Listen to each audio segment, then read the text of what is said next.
Voilà, mon nom c'est Van den Abel Claude. Je suis installé donc, en région wallonne dans l'entité de Floren. J'ai repris l'exploitation familiale en 1984. C'est une exploitation de grande culture, donc froment, escourgeon, colza et également de la betterave.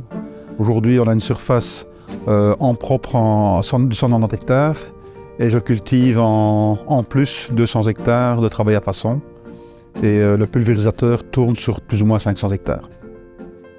Le plus gros défi, c'est d'avoir des beaux débuts de chantier, c'est d'économiser des produits. On a des créneaux horaires quelquefois très restreints parce qu'un jour on n'a pas de vent et le lendemain on a du vent. Donc il faut pouvoir traiter sur 12 ou 24 heures 2 à 300 hectares. Quoi.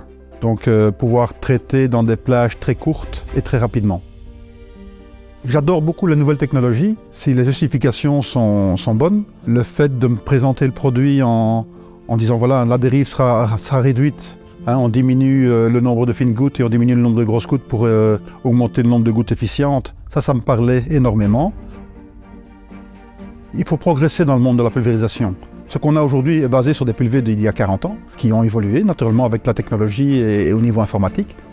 Aujourd'hui, on va aller plus loin, justement basé sur la taille de la goutte, et ça c'est important. On ne peut pas travailler qu'avec des fines gouttes et qu'avec des grosses gouttes. Il faut travailler avec les gouttes les plus efficientes. Donc on réduit la dérive et ça permet une meilleure couverture du produit sur les plantes.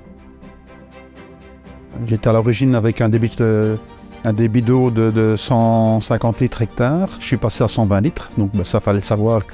Et on commence à apprendre à l'utiliser et puis on choisit aussi des pressions plus élevées puisque la dérive sera contrôlée par le McGraw. Clairement, au niveau de la dérive, c'était visuel. Ça, c'est indéniable. Avec le recul, avec l'expérience, je voyais que c'était beaucoup mieux avec le McGraw que sans. Beaucoup moins de dérive. Mais il n'y a pas cette impression de brouillard à l'arrière quand on pulvérise, surtout à haute vitesse. Le produit est beaucoup plus vite plaqué au sol. Quand on est en vitesse de croisière dans une belle terre, on est entre 17 et 18 km/h. Et là, on voit clairement que la dérive est diminuée, ou en tout cas l'effet brouillard n'est plus là. Au niveau fongicide et raccourcisseur, j'ai réduit de tous mes produits de 15%. Et là, on a vu qu'il n'y avait pas de changement en diminuant de 15%. C'était pareil à une pleine dose. Le point essentiel, c'était de pouvoir économiser du produit pour moi et mes clients.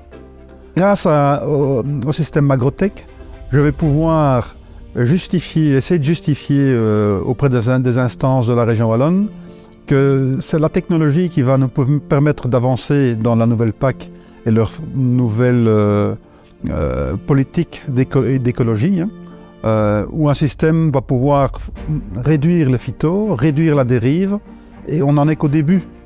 Donc on pourrait aller plus loin encore et leur faire comprendre que les nouvelles technologies, bon, c'est une histoire de demain qui va nous permettre d'avancer. Si on peut, en une phrase, résumer le système Magrotech, je dirais efficacité, efficience, et ça rentre pleinement dans le schéma de ce que la politique agricole commune nous demande aujourd'hui, d'être plus écologique et plus durable.